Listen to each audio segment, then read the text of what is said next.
Vamos ficar de pé e abra a sua Bíblia no livro de Atos, Atos dos Apóstolos.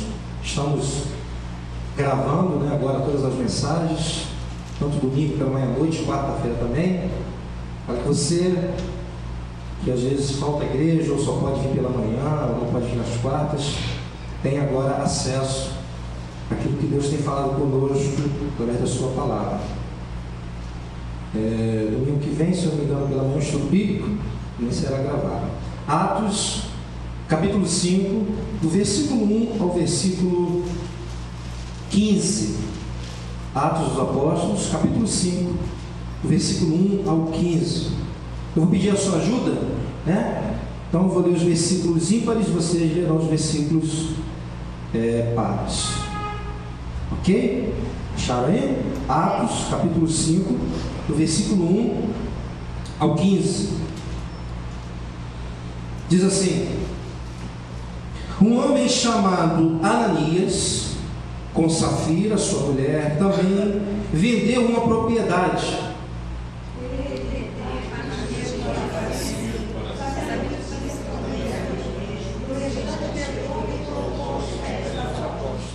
Então perguntou Pedro: Ananias, como você permitiu que Satanás enchesse seu coração ao ponto de você mentir ao Espírito Santo e guardar para si uma parte do dinheiro que recebeu pela propriedade?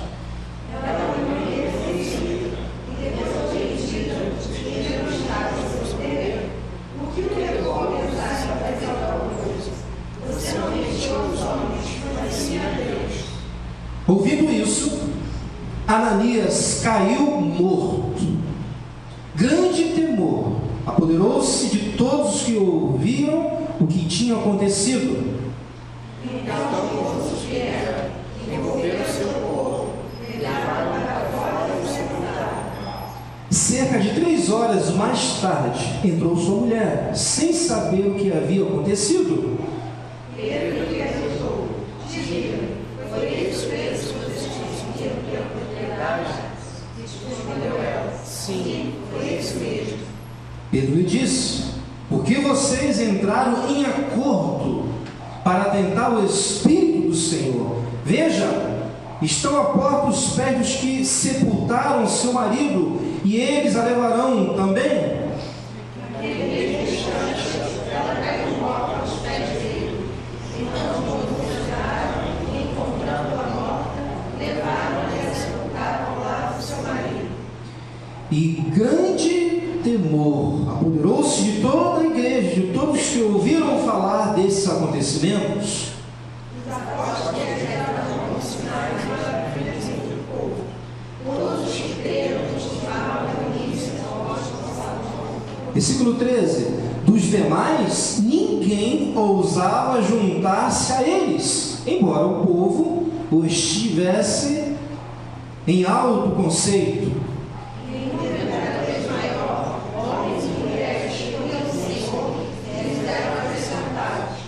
De modo que o povo também levava os doentes às ruas e os colocava em camas e macas, para que pelo menos a sombra de Pedro se projetasse sobre alguns enquanto ele passava. Só até aqui.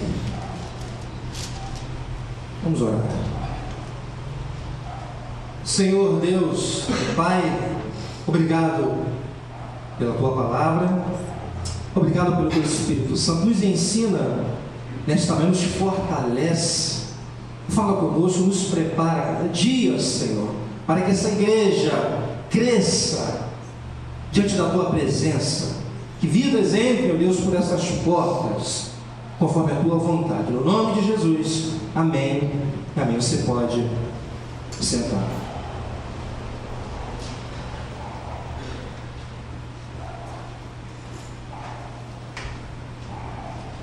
Meus irmãos, eu creio de verdade, mas eu creio de verdade mesmo, que essa igreja, a nossa igreja, ela vai crescer. Eu creio nisso. Não sei se ela será uma igreja muito grande, ou seja, com muitos membros, isso eu não sei. Mas o fato é que essa igreja, ela vai crescer. Você pode anotar isso, ela vai crescer. Mas quem vai ditar o crescimento é Deus. É Deus que vai ditar esse crescimento. Pois é Ele que opera este milagre. Porque uma igreja a crescer de fato com pessoas convertidas, regeneradas, é um milagre. Em 1 Coríntios, no capítulo 3, do verso 6 ao 7, se você quiser acompanhar, eu vou ler para vocês.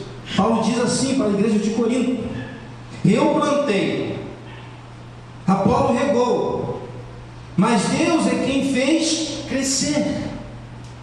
1 Coríntios aí, capítulo 3, versículo 6 ao 7. Vou ler mais uma vez, os irmãos estão acompanhando também. Paulo diz: eu plantei, está certinho? Às vezes eu conferi. 3, isso mesmo. Ele diz: eu plantei, Apolo regou, mas Deus é quem fez crescer. Versículo 7. De modo que nem o que planta, nem o que rega são alguma coisa, mas unicamente Deus que efetua o crescimento. Então, quem faz a igreja crescer é Deus, mas recai sobre os meus ombros e dos trabalhadores o plantar e o regar. E com a graça de Deus temos procurado aqui plantar e regar esta igreja como os apóstolos faziam. Meus irmãos, o que temos pregado aqui e ensinado não são ideias humanas, né? Eu não tenho tido uma boa ideia e pregado sobre isso. Não pensem vocês que eu tenho subido neste púlpito, ou o Sandro, ou o André, ou a Simone, temos uma boa ideia, não. Eu tenho procurado sempre ouvir a voz de Deus. Então nós não estamos aqui pregando ou ensinando através de ideias humanas, ou fábulas, psicologias, autoajuda. Não é isso. Temos pregado aqui o Evangelho do Senhor Jesus Cristo, que é o poder de Deus para a salvação, justamente como os apóstolos faziam. É desse modo que nós estamos aqui trabalhando há 4 anos, pregando o Evangelho do Senhor Jesus Cristo. Meus irmãos, vocês sabiam que existe curso de estratégia para crescimento de igreja? Alguém sabia disso aqui? Alguém sabe? Eu estava estava estudando, alguém falando sobre isso. E esses cursos são dados por homens especializados em propaganda e marketing, pessoas especializadas. Tem livros que falam sobre isso. Tem igrejas que usam como estratégia ter sempre espetáculos musicais. Isso é estratégia com bastante luzes, aqueles globos, de luzes, para atrair de fato os jovens. É uma estratégia que muitos estão usando, e pessoas ensinam a fazer isso. Tem igrejas que é proibido algumas músicas, a tocar algumas músicas que nós tocamos aqui. Algumas músicas que eu toquei aqui hoje, nessas igrejas especialistas, eles recomendam a não tocar, pois são consideradas ultrapassadas. E o visitante, talvez, ele não vai gostar da música. As músicas, segundo eles, elas têm que mexer com a emoção do público, Tem que fazer o público se arrepiar, de repente aquele choro. Sabiam disso? Que tem pessoas que trabalham focadas nisso. Tem pessoas que dizem que, esses especialistas falam o seguinte, que as pregações, elas precisam ser divertidas, engraçadas, O pastor tem que ser um engraçadinho, pois o povo gosta de pastor engraçadinho, o amigão, Isso tudo visando, atrair o povo. E eu vi uma história, e até engraçada, de que faz parte dessa estratégia. O pastor ele sobe no púlpito, imagina a cena, de moto. Aqui nem daria porque carro do acesso, segundo eu não sei dirigir moto. Então o camarada ali entra com moto, mas tem estratégia, porque na mente dos especialistas, abrir uma pregação do jeito que eu estou abrindo aqui, de uma maneira formal, séria, isso não chama a atenção. Então, quando esse camarada entra com a moto, a plateia fica pensando assim: como é que ele vai fazer na próxima semana? Será que ele vai vir de skate? Será que ele vai vir, será, vestido de chapolim, como já tem pessoas, pastores, camaradas subindo no grupo de chapolim, né? Isso tudo é uma estratégia. Na visão desses estrategistas, nunca, jamais, em hipótese alguma, pregue sobre pecado. Não faça isso. Eles ensinam: não faça isso. Jamais fale sobre a ira de Deus. Pelo amor de Deus, não pregue isso. Condenação eterna, inferno, nunca. Pois que houve uma mensagem dessas, nunca mais vai voltar à sua igreja. Pelo amor de Deus, não façam isso. Tem, infelizmente, pastores, pregadores, igrejas trabalhando assim. Então esses homens visam o crescimento e não a qualidade. Eles trabalham conforme a plateia deles. Então, se são jovens, né, a estratégia deve ser para jovens. Eu fiquei sabendo também de um pastor que ele construiu uma catedral, né? Por dentro da catedral ele pintou de preto. Aí nos cantos tem velas, nos lugares bem sombrios, porque ele quer atingir os góticos. E ele escreveu um livro sobre isso. Então é assim que eles trabalham. Se a igreja tem pessoas com a idade X, vamos trabalhar somente, né, nesse caminho, atendendo a idade dessas pessoas. Vamos trabalhar, né, em cima disso. Se a igreja, as pessoas são mais idosas, vamos trabalhar em cima disso. E o mais interessante é que, de fato, essas igrejas, elas crescem mesmo, porque esses especialistas realizam um ótimo trabalho. Estou falando sério, um trabalho sério, e dentro do objetivo que eles querem, eles são bem-sucedidos. Isso é fato. Mas há dois problemas principais que precisamos considerar com esse tipo de crescimento. Primeiro, é um crescimento gerado pela capacidade humana, eficaz, mas é um crescimento gerado pela capacidade humana. Segundo, muitos que nascem, entre aspas, e crescem, entre aspas, por conta dessa estratégia, continuam condenados ao inferno. E aqui está o grande problema, porque não adianta nós usarmos aqui estratégias, métodos e encher esta igreja, mas as pessoas continuem alegremente caminhando para o inferno. Meus irmãos, se o foco desses movimentos é não pregar o evangelho, porque segundo eles afasta o visitante, mas sim pregar um falso evangelho, pregar filosofias, psicologias, autoajuda, é de se esperar que não haja salvação nesses lugares, e consequentemente não há crescimento gerado por Deus. Não tem como falar o contrário, pois só há salvação aonde é pregado o evangelho, porque o evangelho é o poder de Deus para a salvação. Nem sempre que se prega o evangelho há salvação, mas só há salvação quando se prega o evangelho.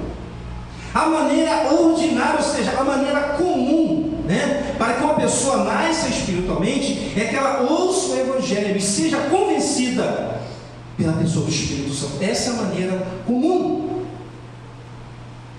E foi dessa maneira que a igreja primitiva cresceu.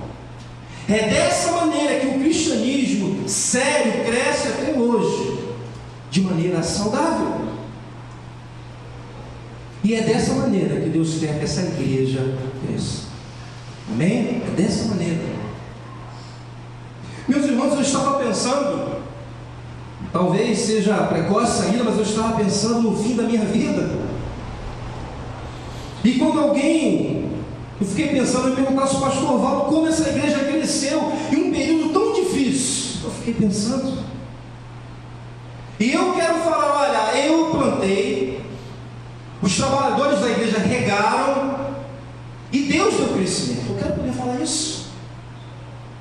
Poder dizer para as pessoas pessoas, olha, domingo pela manhã, eu sempre preguei a palavra de Deus, não inventei nada. Domingo à noite, sempre pregamos a palavra de Deus. Nas quartas-feiras, nós orávamos ali, o grupo não era muito grande não, mas nós orávamos e pregávamos a palavra de Deus.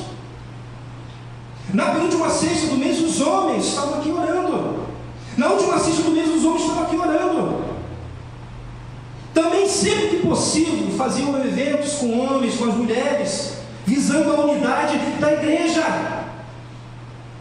E talvez alguém me pergunte, mas pastor, e os jovens cresceram de que maneira? O Senhor não inventou nada? Não! Tudo que tem acontecido aqui tem o nosso trabalho, sim, mas foi Deus que deu o crescimento, foi Deus que agiu. Esse é o meu desejo, esse é o meu sonho, e não me quero convencer do contrário, porque eu não vou mudar de ideia. Amém? Nesse texto que lemos nessa manhã, que não é um texto muito popular, quero chamar sua atenção para essa igreja que cresceu com qualidade e mostrar alguns detalhes importantes na vida dessa igreja. Observemos então, vamos observar os versículos do 1 ao 10. Preste atenção nesses versículos. Já é assustador, né? Quando começamos a ler cada versículo, diz o seguinte: versículo 1, um homem chamado Ananias, com Safira, sua mulher, também vendeu uma propriedade. Ele reteve parte do dinheiro para si, sabendo disso também sua mulher, e o restante levou e colocou aos pés dos apóstolos. Então perguntou Pedro: Ananias, como você permitiu que Satanás enchesse o seu coração ao ponto de você mentir ao Espírito Santo e guardar para si uma parte do dinheiro que recebeu pela propriedade? Ela não te pertencia? E depois de vendido, o dinheiro não estava em seu poder? O que o levou a pensar em fazer tal coisa? Você não mentiu aos homens, mas sim a Deus. Ouvindo isso, visualize a cena na igreja. Ananias caiu morto. Grande temor apoderou-se de todos que ouviram o que tinha acontecido. Então os moços vieram, envolveram o seu corpo, levaram-no para fora, porque estava dentro da igreja, para fora, e o sepultaram. Cerca de 3 horas mais tarde entrou sua mulher, com a mesma intenção, sem saber o que havia acontecido. Pedro fez a mesma pergunta. Pedro lhe perguntou: diga-me, foi esse o preço que vocês conseguiram pela propriedade? Respondeu ela: sim, foi esse mesmo. Pedro disse: por que vocês entraram em acordo para tentar o Espírito do Senhor? Vejam, estão à porta os pés dos que sepultaram seu marido, e eles a levarão também. Olha o que o pastor Pedro falou para aquela mulher, versículo 10: naquele mesmo instante, ela caiu morta aos pés dele. Então os moços entraram, eu fico imaginando a cena, e encontrando a morta, levaram-na e sepultaram ao lado de seu marido. Vocês já pararam para analisar esse texto? Um casal morreu um casal, eles morreram porque mentiram a Deus. Versículo 3 e 4. Então perguntou Pedro a Ananias: como você permitiu que Satanás enchesse seu coração ao ponto de você mentir ao Espírito Santo e guardar para si uma parte do dinheiro que recebeu pela propriedade? Ela não me pertencia, e depois de vendida o dinheiro não estava no seu poder. O que o levou a pensar em fazer tal coisa? Você não mentiu aos homens, mas sim a Deus. Ananias não foi obrigado a entregar o dinheiro para a igreja. Ele poderia não entregar, não era pecado não, poderia guardar, mas ele mentiu. E Pedro diz que não mentiu, que ele mentiu a Deus. Agora o tipo de pecado que ele e a esposa cometeram. Vamos deixar de lado, ou seja, a mentira. Vamos deixar de lado, né, a mentira, e vamos focar no fato de que eles pecaram. Eles pecaram. Esquece a mentira. Meus irmãos, a santidade de Deus ela sempre é ferida independente do pecado que cometemos, porque todo pecado é contra Deus. Então não podemos criar uma doutrina errada em cima desse texto, pois algumas pessoas podem pensar: bom, é só quando mentimos a Deus que Ele pode nos castigar desta forma, ou seja, nos matar. Podemos pecar de outra maneira, mas se mentir, segundo as Escrituras, Deus pode matar.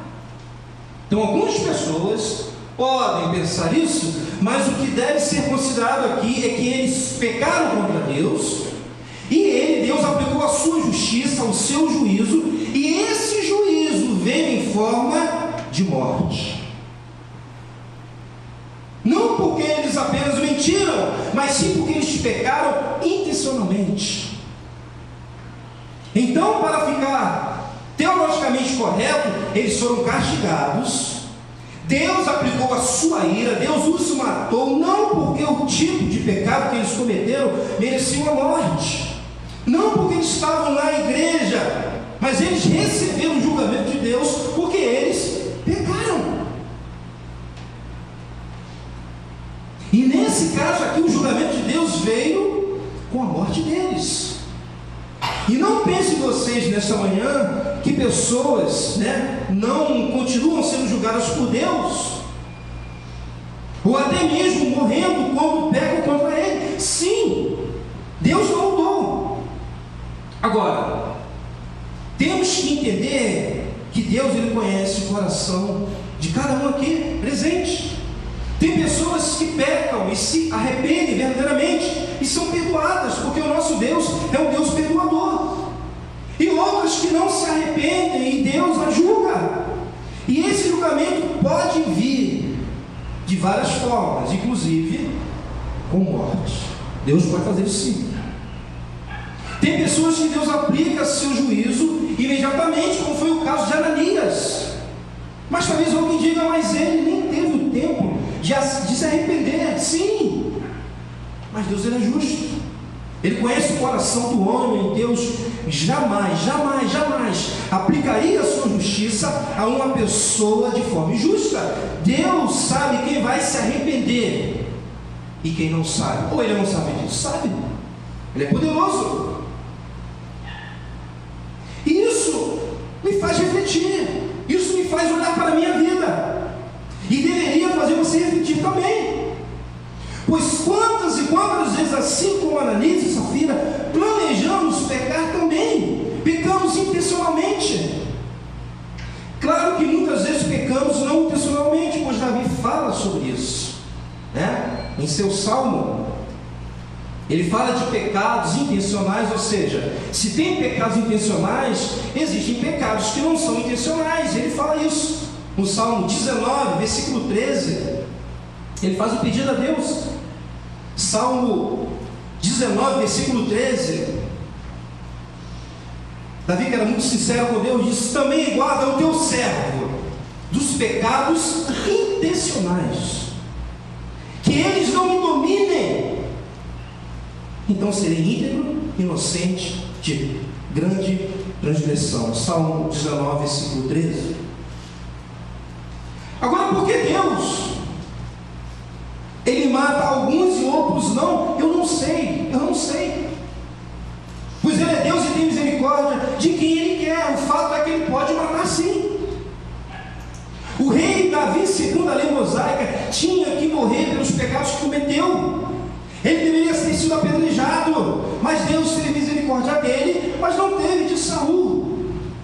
Eu não sei porque Deus faz isso. O que eu entendo é que pessoas sofrem sim o juízo de Deus quando pecam intencionalmente. E o juízo de Deus pode vir também como morte, mas não necessariamente. Então não é sempre. Agora, dizer que Deus não possa fazer isso Eu não posso. Mas, irmãos, o que precisamos entender aqui, olhar para esse texto, descansar, é que Deus é justo e Ele sonda os nossos corações. Deus conhecia o coração de Ananias, Deus conhecia o coração de Davi, de Saul. Deus conhece o meu coração e Deus conhece o seu coração. Mas eu estou apenas explicando esses versos para que entendamos. Mas o meu foco aqui, agora, não é falar sobre isso. O que eu quero chamar a sua atenção de fato nesta manhã é que Lucas, que escreveu o livro de Atos, não omitiu esse ocorrido. Ele poderia dizer o seguinte: olha, eu não vou registrar isso aqui não, porque isso vai me pegar mal. Isso, quem vai querer seguir o cristianismo, sabendo que um Deus ele pode matar sim, por conta de um pecado? Mas ele não mentiu porque Deus queria que nós tivéssemos acesso a esse episódio. Deus estava mostrando para os homens daquela época e da nossa época também que Ele é um Deus de juízo. Ele é um Deus de juízo. É de juízo. De verdade, Ele é um Deus de juízo. De fato, Ele é um Deus de amor. Sim, é um Deus de amor. E ninguém olhar para a cruz pode duvidar do amor de Deus. A cruz está vazia por conta do seu grande amor pelos homens. Então Deus é um Deus de amor, sim, mas Ele é um Deus de juízo. O Deus que só ama, o Deus que só ama, é o Deus dos universalistas que acreditam que de fato todo mundo vai ser salvo. Para eles, Deus, pelo fato de ser um Deus amoroso, então Ele vai salvar todo mundo. Isso é heresia. Isso é heresia. Deus não vai salvar todo mundo. Dentro desse contexto, dentro do universalismo, as pessoas podem fazer o que quiserem, então, que já que Deus é amor.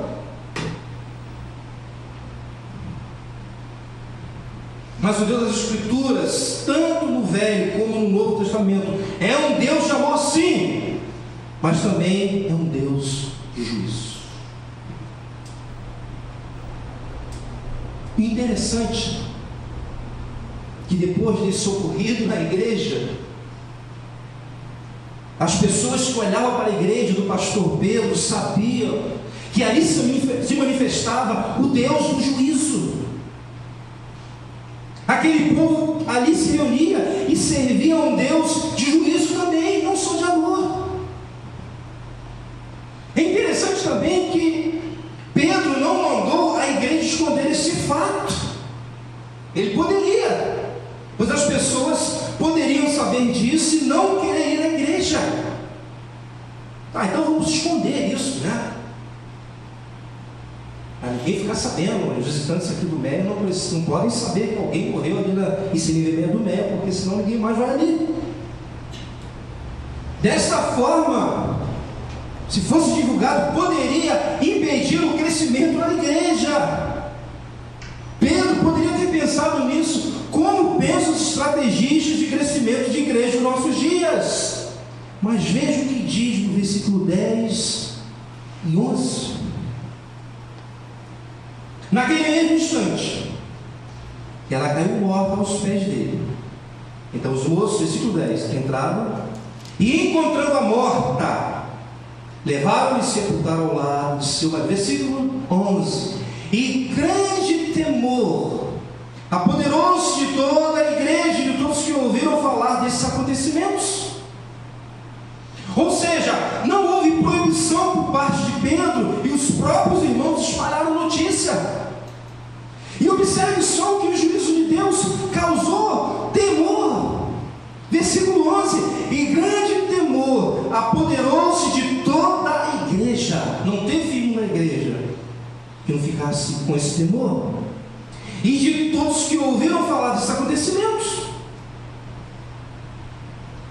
Houve temor dentro da igreja e fora da igreja. Temor. Versículo 13. Olha só o que diz o versículo 13. demais, ninguém ousava juntar-se a eles. De fato, houve uma preocupação do pessoal lá de fora. Embora o povo estivesse em alto conceito, tem uma versão que diz o seguinte: ninguém de fora, ou seja, os ímpios, os incrédulos, tinha coragem de se juntar ao grupo deles, mas o povo falava muito bem deles. Meus irmãos, nós precisamos sim anunciar neste púlpito que Deus é um Deus que ama, claro que sim, mas nós precisamos anunciar também que Ele é um Deus de juízo. As pessoas que estão lá fora precisam saber disso, e as daqui de dentro também, pois isso vai gerar temor, tanto aos de dentro como aos de fora. Porque se existe algo que a igreja está precisando nos nossos dias, é temer ao Deus verdadeiro. Versículo 3 diz: ninguém ousava juntar-se a eles. E por que ninguém ousava se envolver com a igreja do pastor Pedro? Que não era calçadão, que não entrava de moto. Porque estava claro que naquela igreja o Deus de juízo não tolerava o pecado, que havia possibilidade sim de pessoas morrerem por conta do pecado. Não estou dizendo que eles não pecavam mais depois disso, mas o fato é que naquela igreja o pecado tinha que ser confessado, como em toda qualquer igreja, pois senão o julgamento de Deus viria. Se não houvesse arrependimento, mesmo que o pecado fosse uma, entre aspas, simples mentira, e os de fora sabiam disso. Meus irmãos, os nossos vizinhos precisam saber que aqui o Deus de amor atua. Nós temos feito isso nesses 4 anos. Eles precisam saber que aqui o Deus Todo-Poderoso salva o mais vil pecador. Eles precisam saber que o nosso Deus, sim, é um Deus misericordioso, que Ele perdoa pecados, mas eles precisam saber também que Ele é um Deus de juízo, que não tolera o pecado.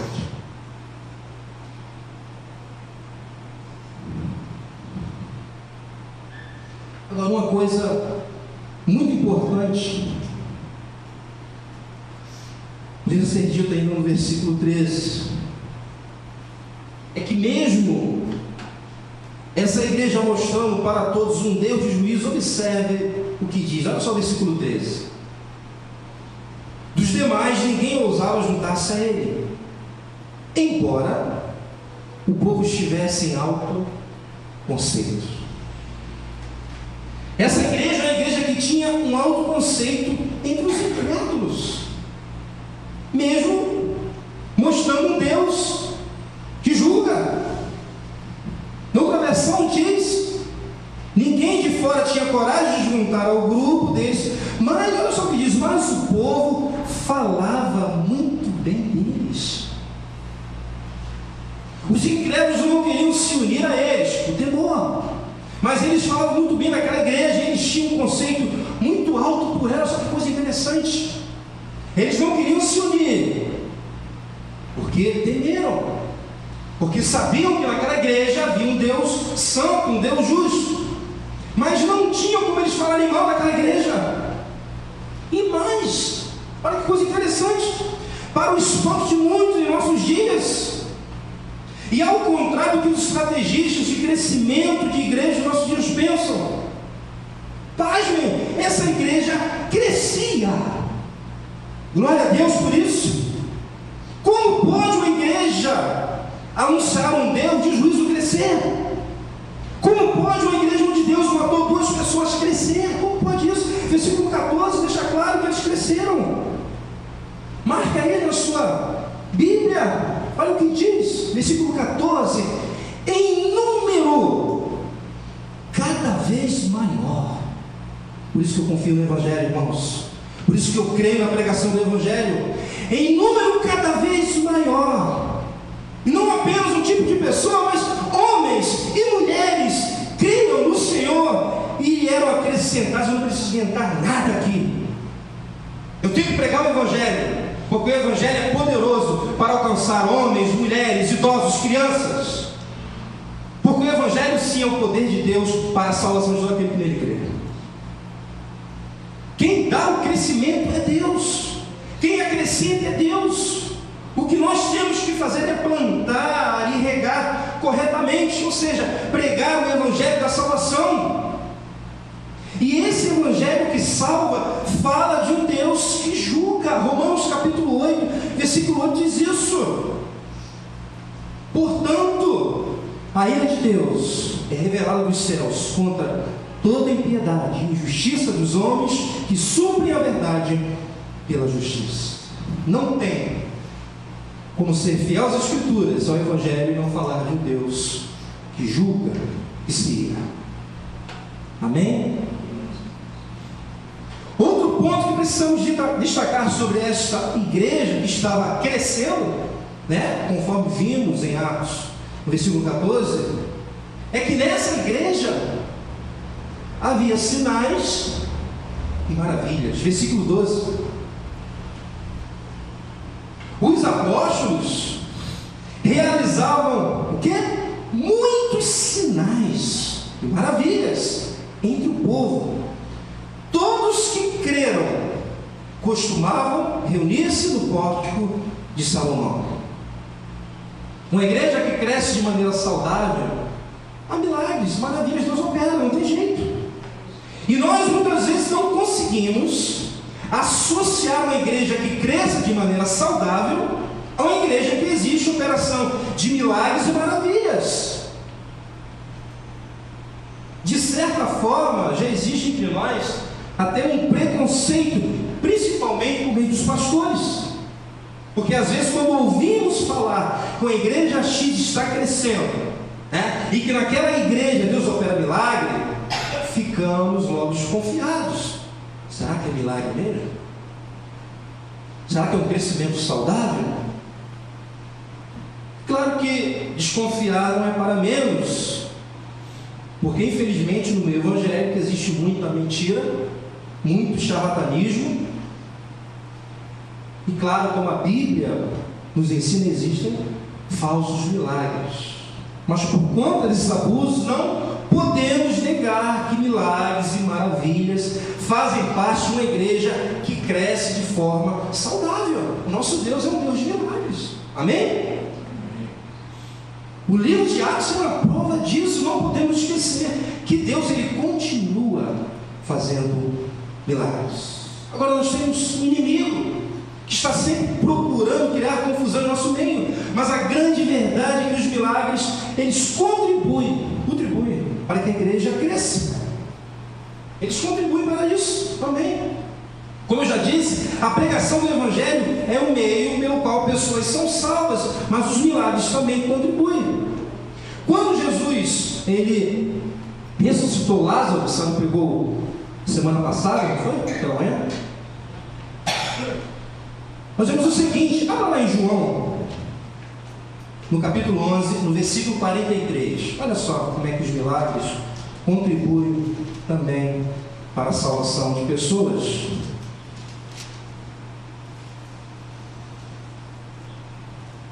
João, capítulo 11, versículo 43, diz: depois de dizer isto, Jesus bradou em alta voz: Lázaro, venha para fora. Acharam ainda não? João 11, versículo 43. Deixa eu esperar você achar, quero que você leia. Ou a nós diz: depois de dizer isso, Jesus bradou em alta voz: Lázaro, vem para fora. Um morto saiu. Como é que pode isso? Um morto saiu. Milagre.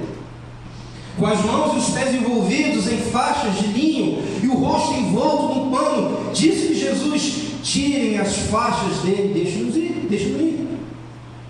Versículo 45. Muitos dos judeus que tinham vindo visitar Maria, vendo o que Jesus fizera, o que diz? Creram nele. Ou seja, houve salvação. Então os milagres eles contribuem para a salvação, sim. Atos 9, versículo 40 ao 42, também mostra isso.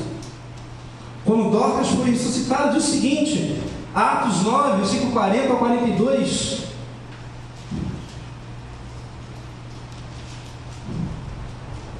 Pedro mandou que todos, versículo 40 ao 42 de Atos 9, Pedro mandou que todos saíssem do quarto.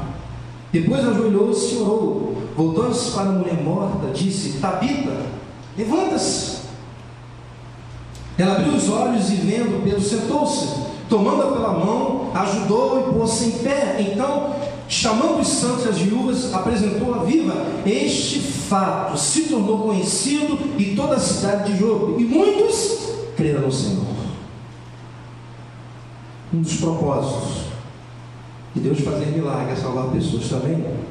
Agora vemos tanto no Velho Testamento como no Novo que muitas pessoas, ao verem milagres, não se convertem também. E nos nossos dias é a mesma coisa. Então os milagres não é o principal meio que Deus escolheu para salvar pecadores, mas sim o Evangelho, mas milagres contribuem. Vamos ver mais um detalhe neste episódio. Como já vimos, nessa igreja que crescia. Observe o que Paulo diz a Ananias, vamos lá para o versículo 3. Um detalhe muito importante aqui. Voltando para o texto, versículo 3. Então perguntou Pedro, Ananias, como você permitiu que Satanás enchesse seu coração ao ponto de você mentir ao Espírito Santo e guardar para si uma parte do dinheiro que recebeu pela propriedade? Pela propriedade? Outra versão diz, então Pedro disse a Ananias, por que você deixou Satanás dominar o seu coração? Por que mentiu para o Espírito Santo? Por que você ficou com a parte do dinheiro que recebeu pela venda daquele terreno? Sabe o que eu aprendo com esse episódio também? Eu achei isso muito interessante. Que para uma igreja crescer de forma sadia, muitas vezes ela tem que diminuir.